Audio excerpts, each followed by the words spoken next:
एक बार की बात है। एक बार एक गांव में एक गरीब परिवार रहा करता था और वह बहुत गरीब परिवार था। उनकी गृहस्थी बहुत ही खराब चल रही थी। घर में खाने के लिए एक टाइम का आटा भी नहीं था और वह यही सोच रहे थे अपने घर में बैठकर। ऐसे ही पति पत्नी में लड़ाई शुरू हो जाती है। अरे तुम्हें तो बस हमेशा पैसे मांगने के अलावा कोई और काम ही नहीं है। जब देखो जब मैं घर में आता हूँ बस पैसे ही मांगती रहती हो। मैं तुम्हें पैसे कहाँ से ला कर दूँ?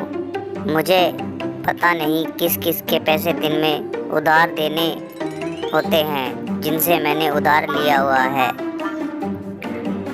अरे ये मुझे नहीं पता है। जब तुम्हें पता है घर में खाने के लिए कुछ नहीं है तो कुछ तो तुम्हें इंतजाम करना था।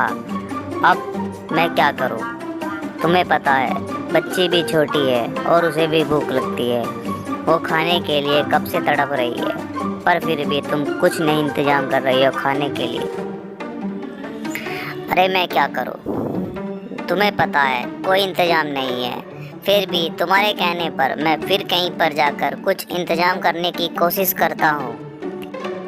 और ऐसे ही वो अपने घर से लड़कर निकल जाता है। कुछ खाने के लिए इंतजाम करने के लिए निकल जाता है और रास्ते में उसे दो लोग मिलते हैं जिन्हें वो जानता नहीं था। और वो उनसे बात करते रहता है कि यार आप मेरी कुछ मदद कर सकते हो।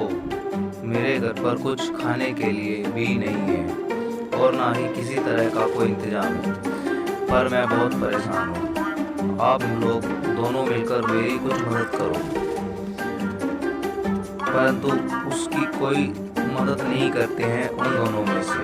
वो उन दोनों की बहुत खुशामद करते रहता है, फिर भी वे दोनों उसकी कोई मदद नहीं करते हैं और वो वहाँ से निराश होकर आगे बढ़ जाता है।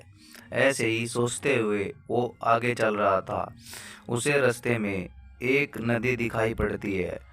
वह सोचता है कि मैं इसमें आत्महत्या कर लूं, पर वो उस नदी के किनारे जाकर बैठ जाता है और बैठे हुए यही सोचता रहता है ऐसी ज़िंदगी से अच्छा तो मैं मर ही जाऊं।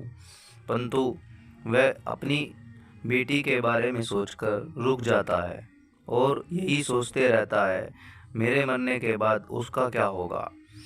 और इसी सोच में बैठा हुआ। और जैसे वो वहां पर बैठा हुआ था इतने में वहां पर एक आदमी आ जाता है पता नहीं कहां से, और वह उस आदमी को आवाज मारने लगता है, अरे भाई तुम कौन हो और यहाँ पर क्यों बैठे हो, जब तो मैं तुमसे कुछ कह नहीं पाया। अरे मैं यहीं पर पास वाले गांव में रहता हूँ और मेरा परिवार काफ़ी गरीब है। मेरे घर पर कुछ आज खाने के लिए भी नहीं है। मैं बहुत परेशान हूँ। मैं सोच रहा हूँ कि इसी नदी में डूबकर मर जाऊँ, पर मेरी मदद करने वाला भी कोई नहीं है। मैं क्या करूँ? मैं बहुत परेशान हूँ। तुम ही बताओ अब मैं क्या करूँ, जब मेरे घर में मेरे बच्चे मेरे सामने खाने के लिए तड़प रहे हैं। अरे नहीं, ये पागलपन वाली बात मत करो। मैं तुम्हें एक रास्ता बताता हूँ। ये जो तुम्हारे सामने नदी किनारे बहुत सारे पत्थर पड़े हैं, इनमें से एक पत्थर सोने का है। अगर तुम इन पत्थरों में से एक पत्थर वो ढूंढ लो तो तुम्हारी सारी समस्या दूर हो जाएंगी।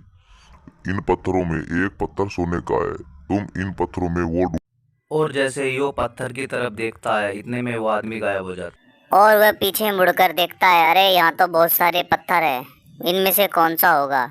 इतने में वो आदमी को देखता है, परंतु वो आदमी वहाँ पर नहीं होता है।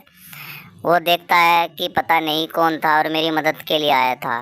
वह और वह एक एक करके उन पत्थरों को फेंकने लगता है और वह सोचता है इतने सारे पत्थरों में से वो पत्थर कौन सा होगा जिनमें से मुझे वो पत्थर मिलेगा। ऐसे ही वो फिर एक एक करके नदी में पत्थर फेंकने लगता है और जल्दी जल्दी के कारण उनमें से वो पत्थर भी उसके हाथ में आ जाता है जो पत्थर वो सोने का था, और वो पत्थर भी पानी में फेंक देता है। और वो सोचता है कि मैंने तो वो पत्थर भी पानी में फेंक दिया जो सोने का था। हमें इस कहानी से और वह जल्दी जल्दी में उस पत्थर को भी पानी में फेंक देता है जो सोने का होता है। इस कहानी से हमें यह शिक्षा मिलती है, हमें इतनी जल्दी भी नहीं करनी चाहिए कि हम अपना कार्य ही भूल जाएं। कभी कभी जल्दबाजी भी नुकसानदायक होती है।